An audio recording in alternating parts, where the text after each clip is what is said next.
tiempo geológico que se llevó para la evolución de procesos anaerobios heterótrofos a procesos fotosintéticos, y después la aparición del metabolismo aerobio, y después la aparición de las primeras células eucariontes heterótrofas, y después de la aparición de la parte fotosintética, casi 3.500 millones de años se llevó todo eso. Muchísimo, muchísimo tiempo. Entonces, eso dio origen a en esos últimos 1.000 billones de años de ese proceso evolutivo, se generaron una gran variedad de diversidad de células eucariontes, algunas que parecen vegetales, otras como los dos. Y aún ahora la cuestión de la clasificación es muy, muy compleja. Entonces les voy a compartir pantalla. Está bien interesante esta parte temática, aunque es algo árida, lo voy a decir así. Bueno, miren. Originalmente, déjenme quitar el letrero. La clasificación de los organismos eucariontes, el reino protista, particularmente la parte de protozoarios, el filum Protozoa, fue estructurado por Buckley entre 1880 y 1882. Se llevó 3 años, o esos 2 años, para generar este proceso de clasificación. Y este proceso de clasificación estuvo vigente hasta los 80, de hecho más, yo me atrevería a decir que, o sea, fue un siglo y 20 años, porque realmente hasta el 2000 todavía este proceso era lo que se enseñaba. De hecho, todos sus profesores recibimos clases usando esta estructura de clasificación. Sí. Básicamente los grupos de protozoarios se dividían, déjenme poner un marcador, en los arcodinos, en los mastigóforas, en los sporozoas y en los infusorios. Sí, los esporozoos se refieren a los grupos de esporozoos, son los hongos inferiores, los grupos de mohos y hongos inferiores. Los mastigóforos son los flagelados, todos aquellos que presentan un flagelo de vida libre, sea 1, 2 o muchos flagelos pertenecen a este grupo. Los rizópodos son aquellos que no tienen una pared celular ni un flagelo y se mueven por movimientos de proyecciones de las membranas celulares que se llaman pseudópodos. Pseudo es como pre o pseudo, podo quiere decir pie. Entonces, como un pseudopié es la proyección de una membrana celular. Todos los que se mueven ahí son amibas y pertenecen a la clase sarcodina, ¿sí? Y los ciliados, todos los que no presentan flagelo, pero se mueven por tener una gran cantidad de vellos muy pequeños que se parecen a los pilis, pero no son pilis, son cilios, son otra cosa, pertenecen a la clase infusoria. Todavía van a encontrar muchísimos libros que tienen esta clasificación. ¿Por qué? Porque esta clasificación no ha pasado de moda, aunque dominó hasta los 80, sigue siendo un predominio en las cuestiones de la pedagogía, digamos, de los protozoarios. Es fácil, es más sencillo trabajarlos desde esta forma, desde este punto de vista, a los protozoarios para su enseñanza y clasificación. Sin embargo, quiero decirles que recientemente, hace menos de 10 años, hubo una nueva propuesta y les platico.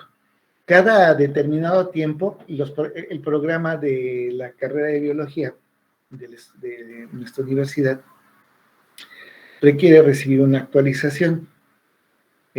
Y eso es porque, más o menos cada 4 años. Y eso es porque debemos de actualizar, o sea, pasan muchas cosas.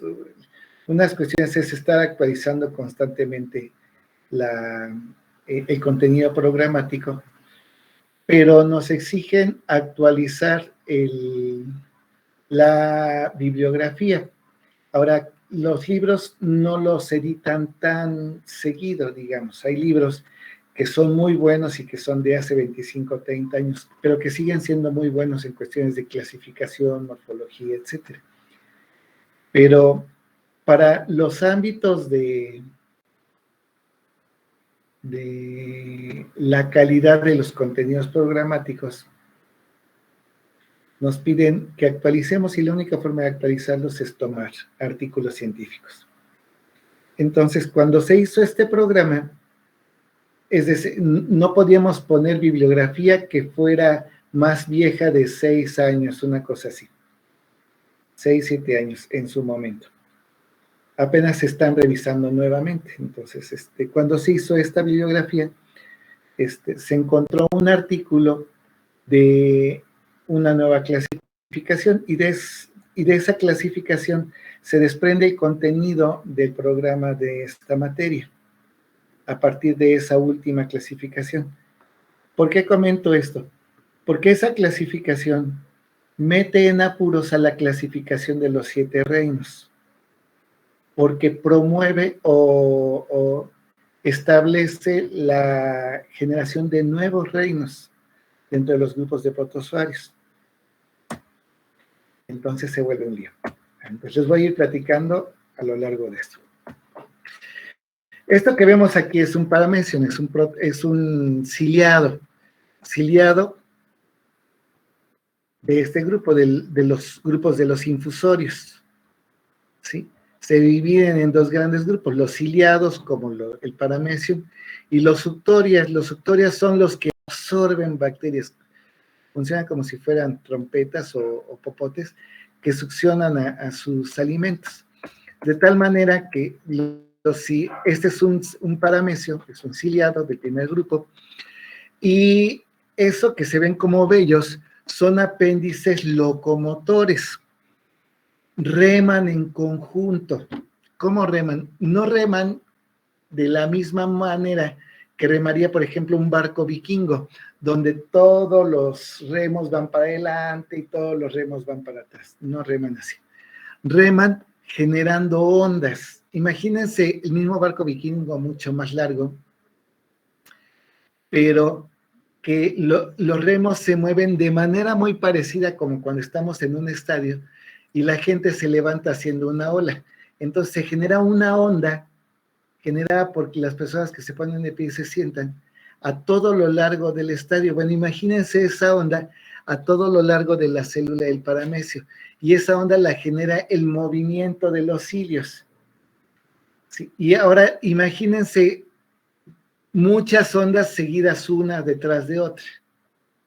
¿Sí? Bueno, esas ondas es lo que le da una movilidad muy, muy ágil a las células de estos ciliados. Cuando uno los ve en el microscopio, parecen motocicletas moviéndose entre un tráfico.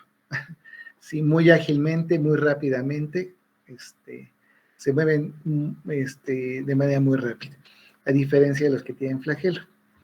El otro grupo son los suctorios, también son ciliados. ¿Sí? Normalmente los suctorias son sésiles, aquí se puede apreciar cómo está pegado a algún tipo de sustrato. A diferencia de los paramecios que tienen cilios en todo el cuerpo y los utilizan para moverse, los ciliados no requieren moverse, pero requieren acercar el alimento a sus bocas. Ahora, normalmente hay muchísimos ciliados en las aguas que tienen una buena cantidad de contaminantes orgánicos, es decir, donde hay desechos domésticos y por lo tanto hay bacterias que están degradando esos desechos domésticos. Si normalmente cuando hay muchos ciliados hay muchas bacterias. Los suctorios son como popotes o trompetas que en lugar de soplar hacia afuera, jalan hacia adentro y atrapan a las bacterias. Podrán ver, apenas se nota un ligero oscurecimiento aquí arriba en la parte terminal, como si fueran pestañas. Apenas se notan en esta zona, en esta. ¿Sí? Están puestas como vellitos.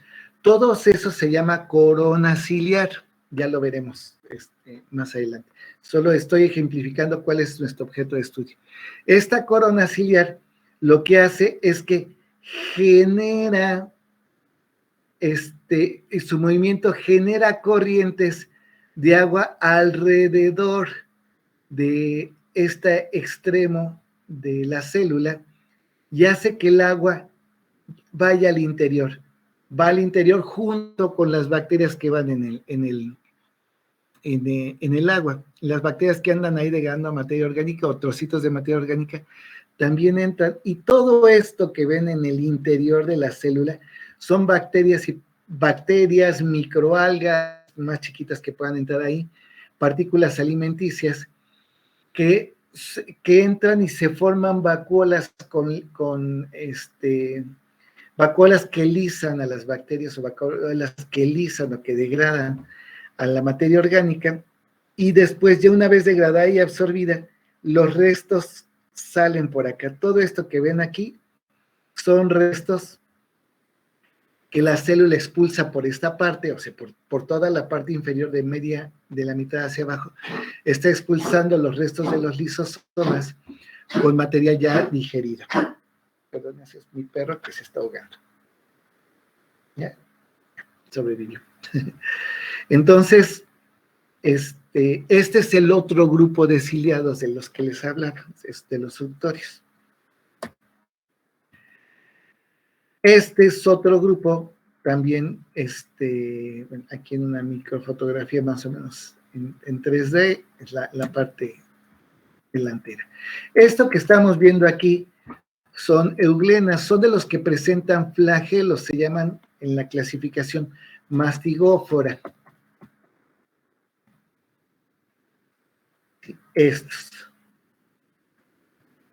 presentan flagelo, algunos más de uno flagelo, algunos presentan una pared celular y algunos tienen cilios y flagelos al mismo tiempo. ¿Sí?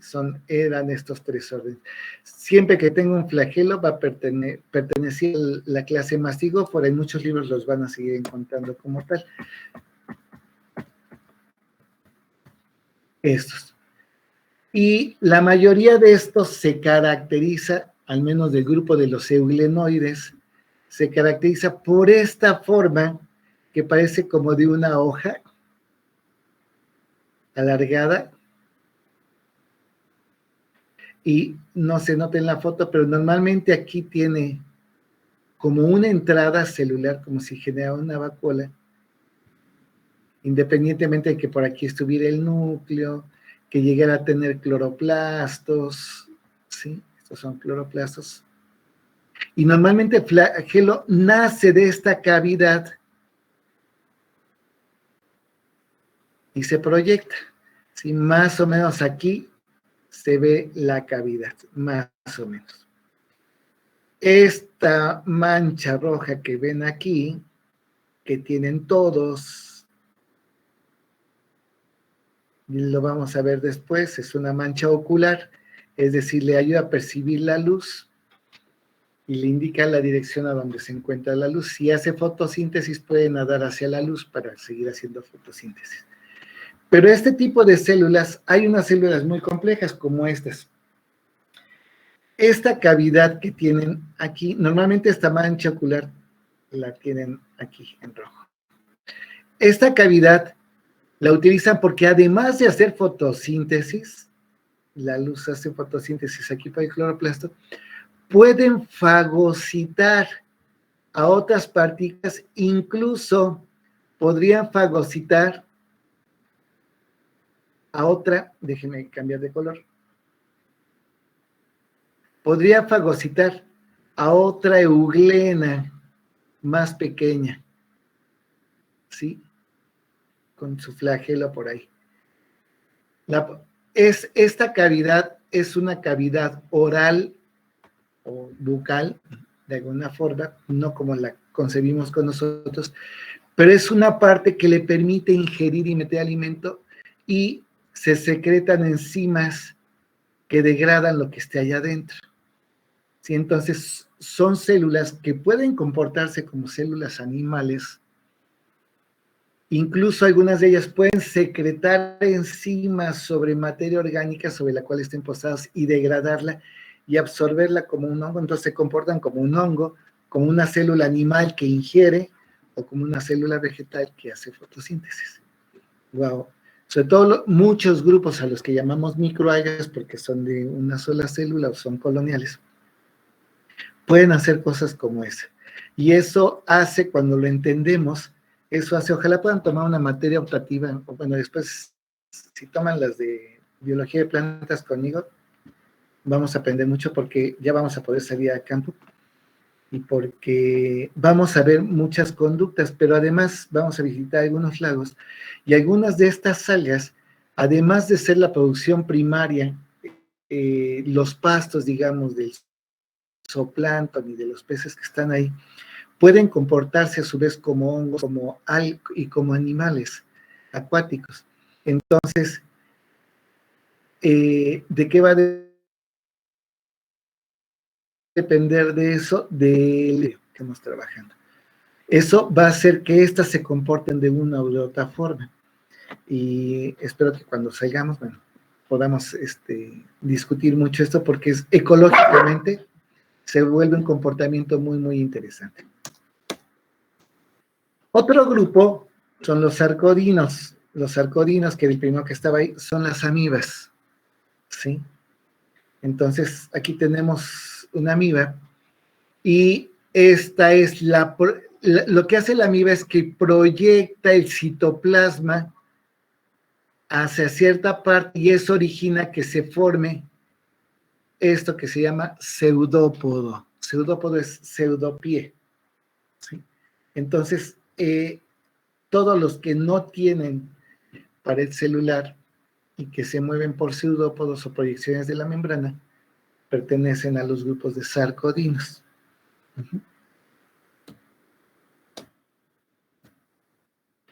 Aquí tenemos a otro protozoario que se llama Giardia, la especie es Giardia lambia, nada más hay una especie en este género. Y como ustedes verán, se parece un poco a la euglena. ¿Por qué? Porque tiene esta forma característica como de hoja.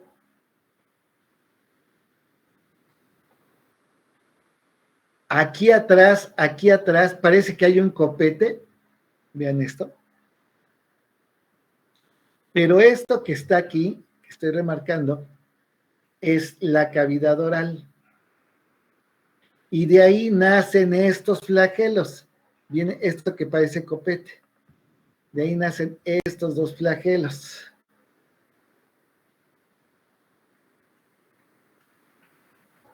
Pero además hay otros flagelos. Están estos.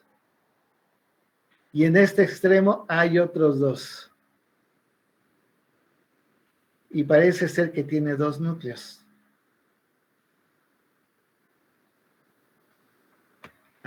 Bueno, Giardia la tenemos nosotros, es un protozoario que vive con nosotros. Es un mastigóforo porque presenta flagelos.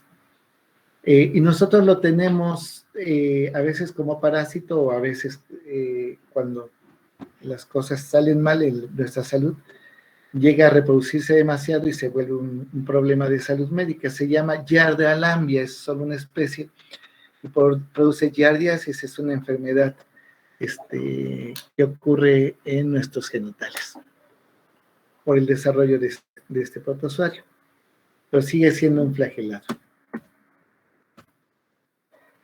Existe que es un plasmodium.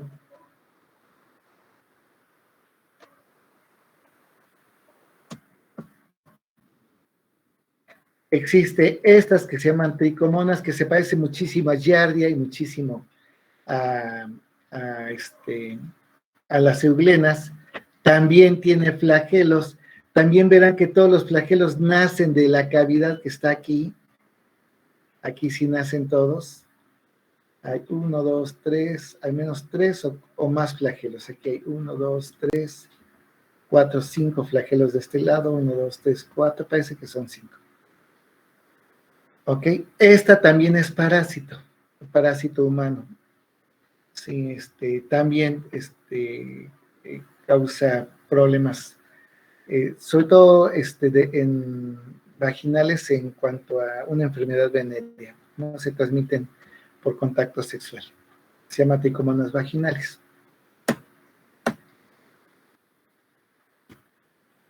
Aquí tenemos a otro tipo de amiba alimentándose de bacterias. Todas estas que están aquí son bacterias. Ok. La visión actual.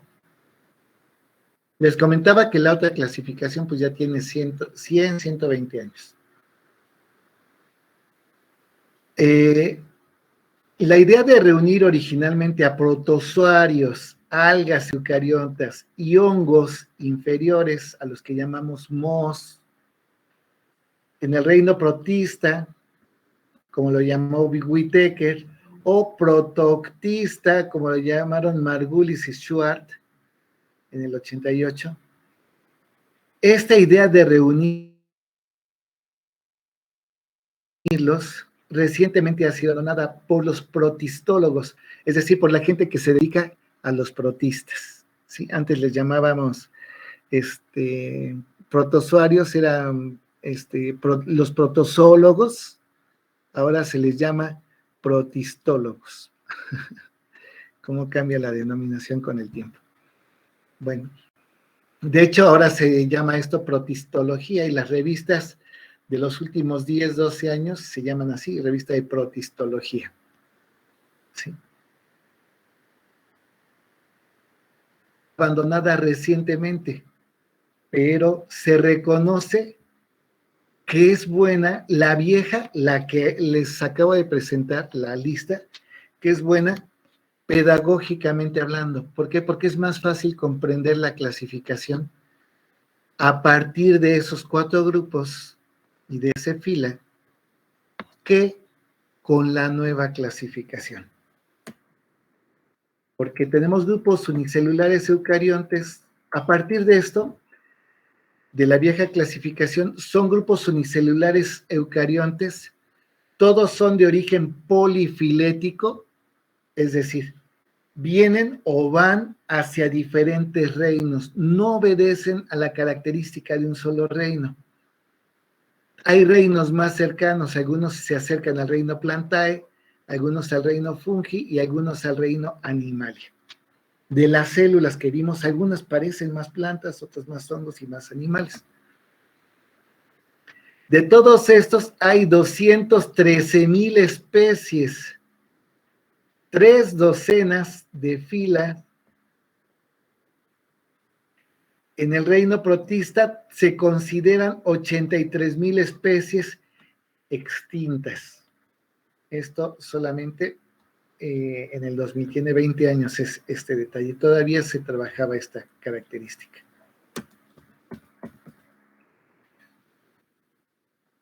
Ahora, hoy en día, la nueva clasificación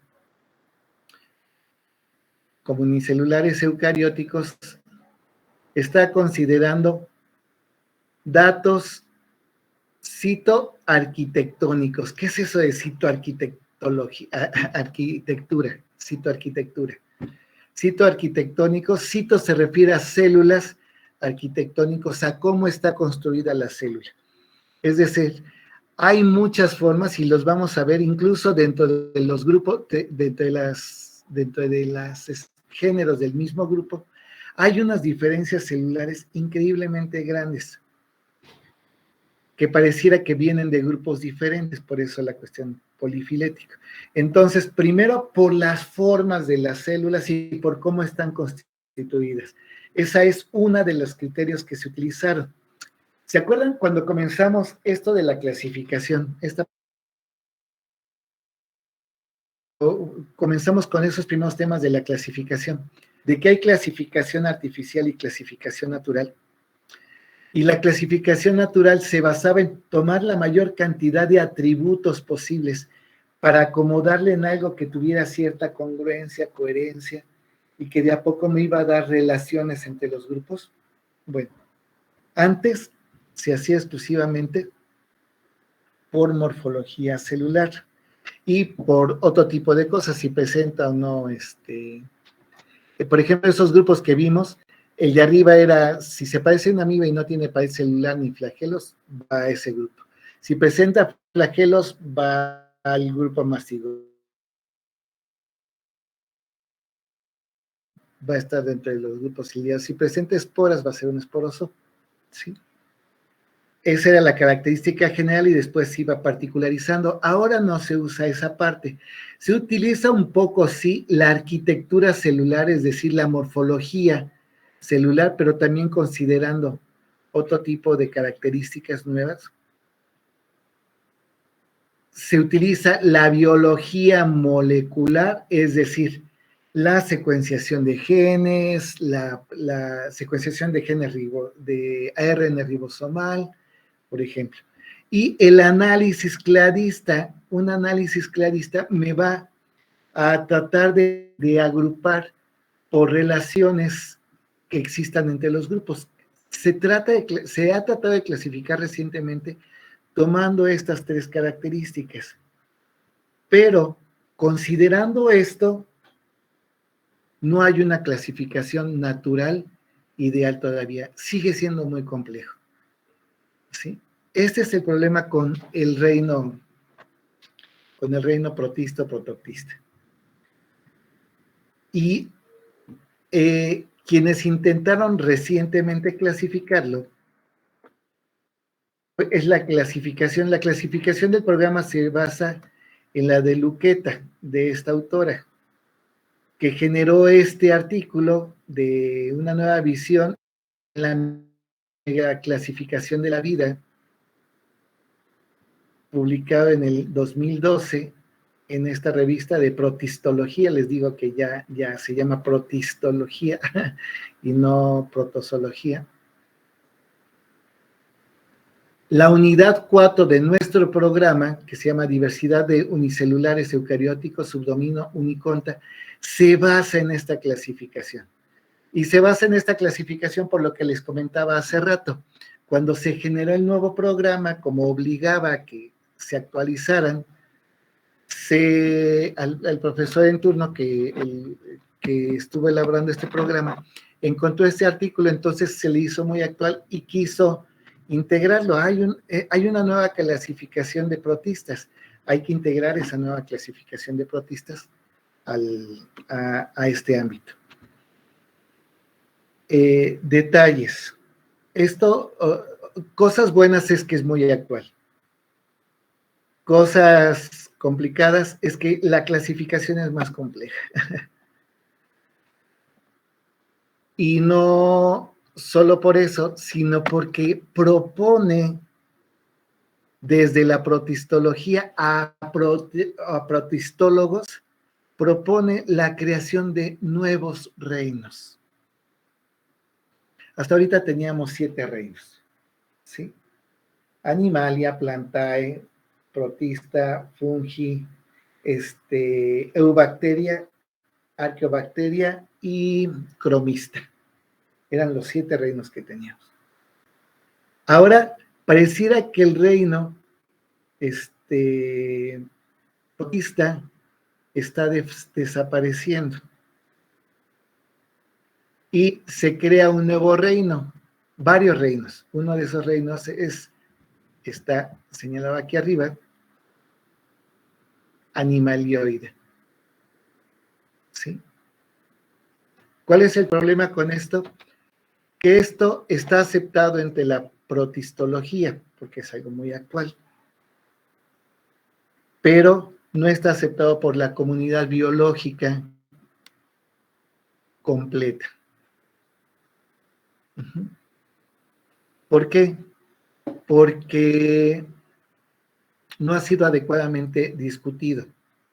la generación de estos reinos, generar todo esto en un solo artículo, para convencer es un poco complicado. Si hubiera sido publicado no en una revista especializada de protistología, sino en una revista que seguramente lo intentaron y lo rechazaron, y se fueron entonces a alguna revista que lo aceptara. Normalmente hacemos esto, les comento muy rápido, los científicos publicamos y le tiramos a una revista de alto impacto, pero la revista nos lo puede rechazar por las razones que la revista piense. Si esto lo hubieran metido en alguna revista que trabajara las cuestiones de clasificación, por ejemplo, esto habría sido un boom porque lo hubieran revisado gente que se dedica, o sea, el jurado hubiera sido gente que se dedica a la cuestión de la clasificación y a la cuestión de ver si se puede o no aceptar y cuáles son los criterios para aceptar un reino nuevo o un nuevo proceso de clasificación. Lo más seguro es que haya sido rechazado en ese proceso. Entonces, lo que normalmente hacemos es que si nos rechazan en una de aspecto muy alto, nos bajamos un poquito a otra revista de otro factor de impacto. No es que sea más chapucera, publicar es muy complicado, pero a una que sea menos estricta.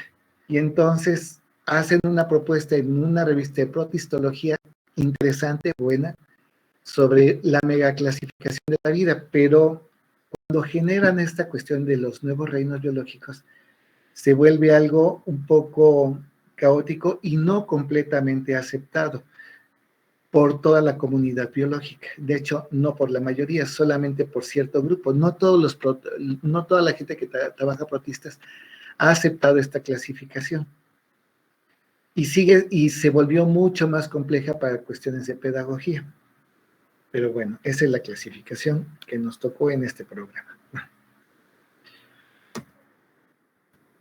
Está interesante. Esta es parte de la introducción de esto. Si quieren, les voy a compartir el artículo completo. Y esta es la revista en donde fue publicado. Eukaryotic, microbiología. Esta no me acuerdo por qué lo metí. Hay otros que hablan de la filogenia molecular. Ya. Es otra forma de clasificar a través de la filogenia molecular, pero también es un poco complicado. La visión actual está tratando entonces de trabajar la filogenia molecular, la cuestión me voy a salir tantito de aquí, la cuestión de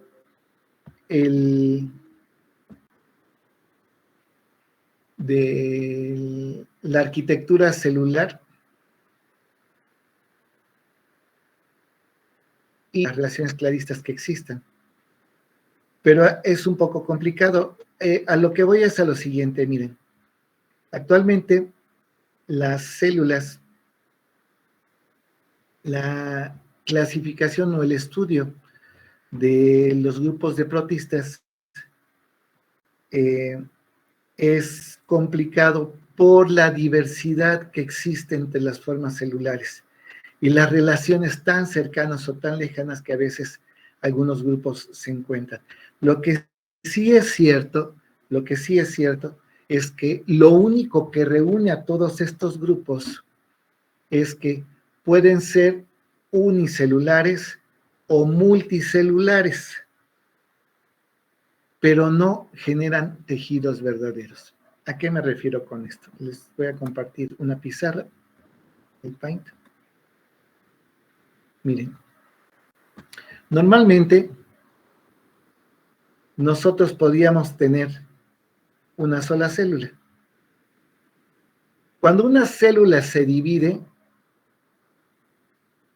genera otra célula. Imaginen que estamos en el proceso final de la división. ¿Sí? Todavía en este proceso final hay un puente citoplasmático entre los dos. Ustedes saben que esos puentes de citoplasma se llaman plasmodesmos o desmosomas, en biología celular los vieron. Bueno, se piensa que pasamos de grupos unicelulares a multicelulares a partir de divisiones celulares incompletas.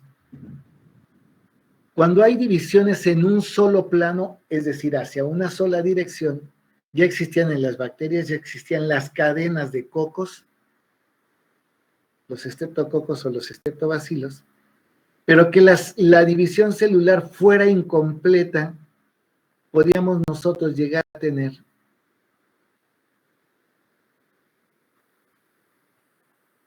cadenas. Estas cadenas van a explicar las formas de agrupamiento que tienen muchas algas y casi todos los hongos. La generación de cadenas de células. En los hongos se llaman hifas, en las algas se llaman tricomas. Sí, ya sé esa cualidad de los biólogos de quererle poner nombre a todo. Y en todas estas células hay puentes citoplasmáticos. Esta característica me lleva, cuando hay división celular en un plano, en un solo plano, es decir, a la izquierda o a la derecha, se pueden generar cadenas de células. Los hongos básicamente son cadenas de células, siempre. Hasta los champiñones, si ustedes los deshebran, un champiñón es como si una persona que tuviera cabello muy largo hiciera una trenza con todos los cabellos.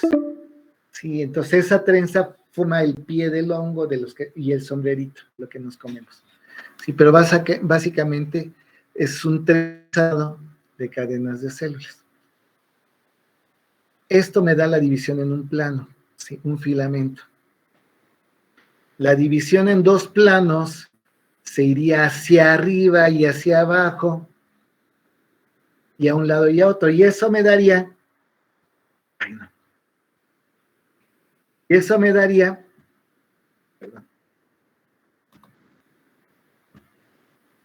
células aquí arriba,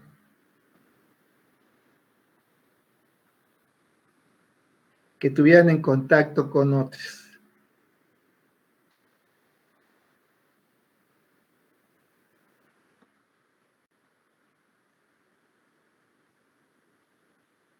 Y estas a su vez tendrían células arriba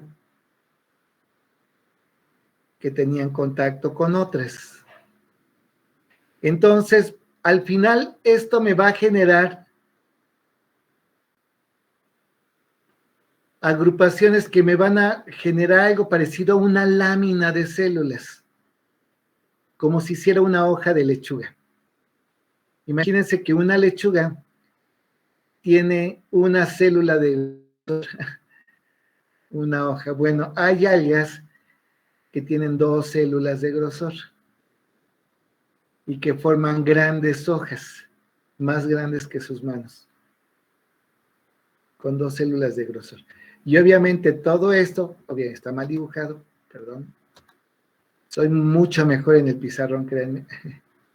Y obviamente todo esto con puentes citoplasmáticos, porque las células se comunican, siempre.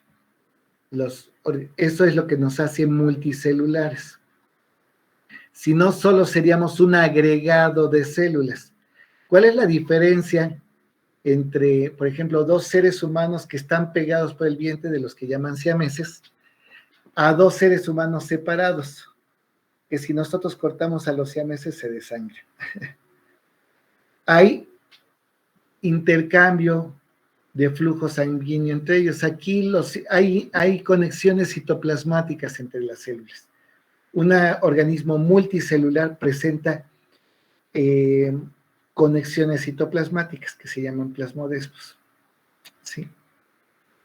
Entonces, ¿qué diferencia hay entre esto y ser unicelular? Y presentar tejidos verdaderos. Bueno, los protozoarios, los protistas, pueden ser de una sola célula o pueden ser multicelulares, formando cadenas, filamentos, o formando láminas con conexiones citoplasmáticas. todas las células van a hacer lo mismo. Es decir, si son fotosintéticos, todas hacen fotosíntesis, todas absorben nutrientes, todas expelen desechos, todas exhalan CO2, ¿sí? Todas. Si llega un protozoario o un pez y muerde parte de la hoja, el resto va a sobrevivir porque siguen haciendo lo mismo cada célula, ¿sí? De hecho, si quedan 3 células, van a sobrevivir, verse a duplicar y muchas de esas van a regenerar la lámina completa. Esa es la ventaja que tienen, que pueden ser multicelulares, pero que no hay división del trabajo. Cuando hay división del trabajo, como en nuestro caso, las células comienzan a diferenciarse y a ver, ustedes se van a dedicar a la reproducción, ustedes van a respirar, van a captar oxígeno, ustedes van a eliminar los desechos. Aquí tenemos células que nos protegen en el epidermis, músculo que permite la contracción, células sanguíneas que están oxigenando todo, huesos que le dan fuerza y sostén a todo esto, ¿sí? Hay una división del trabajo entre nuestras células, aunque todas tienen el mismo genoma, el fenotipo o la forma es diferente porque están dividiéndose el trabajo. Al dividirse el trabajo, cambia la morfología de la célula. Y cuando tenemos muchas células especializadas en un trabajo, eso es un tejido. ¿Sí? Muchas células musculares, del tejido muscular, el corazón genera un órgano, ¿sí? El sistema nervioso es otro órgano, ¿sí? El sistema del torrente sanguíneo es otro órgano. Y si nos quitan uno de estos órganos, todo lo demás colapsa, porque no hay nadie más que haga ese trabajo. La división del trabajo origina organismos multicelulares muy complejos, que se vuelven un solo organismo al dividir el trabajo. Organismos multicelulares que no dividen el trabajo son muchos organismos que los pueden romper ustedes en 1000 pedazos y cada uno va a regenerar todo lo demás, porque no están especializados, ¿sí? Entonces, la única condición para pertenecer a este reino es que sea unicelular o multicelular, pero que no haya tejidos verdaderos. A ese agregado celular lo llamamos pseudotejido o talo, con T de Tomás, talo. Estos organismos pueden presentar un talo o ser unicelulares. Esa sería la característica y por ahí le vamos a entrar a los grupos, a estos grupos. ¿Alguna pregunta, chicos?